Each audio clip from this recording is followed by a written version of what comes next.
Om Namo Narayana, welcome back. Today we are in chapters 51 and 52 of the Ramayana. Chapter 51 is called Sage Viswamithra's Story. Having heard the words of the great sage Viswamithra, Sathananda, the eldest son of sage Gautama, who possessed great splendor and had done great penances, was thrilled on seeing Rama and was greatly astonished. Then Sathananda, seeing the two princes who were comfortably seated, addressed the great sage Viswamithra and said, "Did you show my famous mother, who was practicing great penance for a long time, to the princes? Did my famous mother, possessing great luster, offer homage to Rama, who is worthy of being worshipped by all beings, with things available in the forest? O greatly lustrous one, was Rama told about the injustice done by Devas to my mother? Great sage, after seeing Rama, did my mother get united with my father? Was Rama honored by my father? Did the illustrious Rama honor my father, who was a person with great luster when he arrived there? Did the pious Rama, who visited the hermitage, salute my father with a peaceful mind?" The great sage, after hearing these words, replied to Sathananda, who was a master of his words and had a great vocabulary. "O great ascetic! All that was needed to be done was done, without omitting anything, and Ahalya was united with Gautama, like Renuku was united with her husband sage Jamadagni." Having heard the words spoken by the sage, the greatly illustrious Sathananda spoke to Rama. "O great man! Lord Rama, you have come here following the great sage Viswamithra because of your good fortune. I offer welcome to you." The great sage did penance of unimaginable extent of penance to become equivalent to a Brahma Rishi. He possesses unmatched brilliance, and we know him by his great aim. O Lord Rama, there is no one in this world as lucky as you, for you are being protected by the sage Viswamithra, who did great penance. I will now tell you the story in detail of this great sage, along with his great power. Sage Viswamithra is the soul of Dharma, the destroyer of enemies, an expert in Dharma and an expert in knowledge. He ruled his subjects for a long time, only interested in their welfare. There was a king named Kusa, who was the son of Lord Brahma. Kushanaba, who was strong and a follower of Dharma, was his son. The famous Gadi was the son of Kushanaba, and the great sage Viswamithra, who has exceedingly great luster, was his son. Viswamithra, with his great luster, ruled over this earth as a king for many thousands of years. The highly illustrious Viswamithra once assembled a great army, and surrounded by an army of Akshohini size, went round the earth. He wandered around countries, cities, rivers, mountains, and hermitages, one by one. He reached the hermitage of Vasishta, which was surrounded by trees and animals of various types. It shined as if it was being served by Siddhas, Charanas, Devas, Asuras, and Gandharvas. It was endowed with peace, crowded by Brahmins, had a large number of Brahma Rishis who were served by Deva Rishis. Those sages who had attained perfection through penance resembled fire, were magnanimous, and some of them lived by taking only water, some others only by air, some others by consuming fallen leaves, and others by subsisting on fruits and roots. They were self-restrained, had controlled their anger, and had won over their sense organs. That hermitage was shining by the presence of those sages born out of the thumb of Lord Brahma, and those sages born out of the nail of Lord Brahma.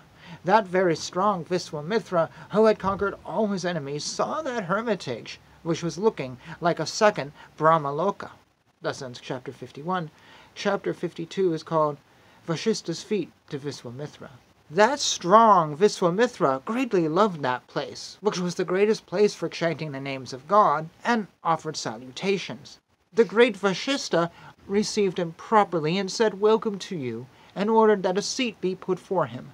Then the great sage, after being seated, offered fruits and roots to the powerful Viswamithra according to tradition. That great king Viswamithra, with his glorious luster, after accepting the hospitality of the sage Vasishta, inquired about the welfare of his disciples, about the fire sacrifices which he does, and about the trees and the hermitage. Vasishta informed him that everything was all right. That great ascetic Vasishta, son of Brahma, and the greatest among those who pray, asked King Viswamithra, who was sitting comfortably, "O king, how is your welfare? O king, are you ruling the country according to the king's dharma and giving happiness to your people? Are your servants well provided for? Are your orders obeyed? Destroyer foes, are you able to win over your enemies? Tormentor of enemies, blemishless one, tiger among men, I hope everything is all right with your treasury, friends, sons, and grandsons." The king, with great luster, told with great humility to sage Vasishta that everything was all right. Those two followers of Dharma spent some time happily exchanging stories and were pleased with each other.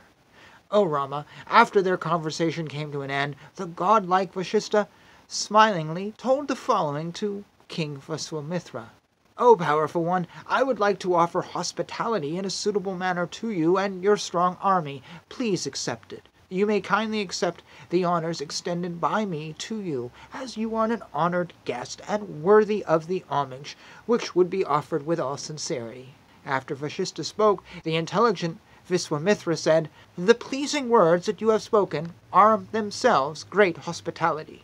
Great sage, you have already offered water to wash my feet, water for drinking, as well as various fruits and roots that are available in your hermitage. Seeing your great self is itself a great honor and worship. Very intelligent sage, my solutions to you, please look at me with friendship in your eye."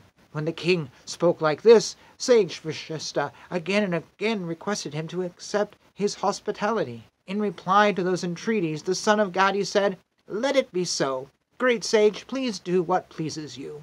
That blemishless sage Vasishta, with great luster, who was great in chanting, called the cow with variegated stripes. "O Bala, please listen to my following words. I have decided to offer food in a befitting manner to this royal saint along with his army, and so please make arrangements.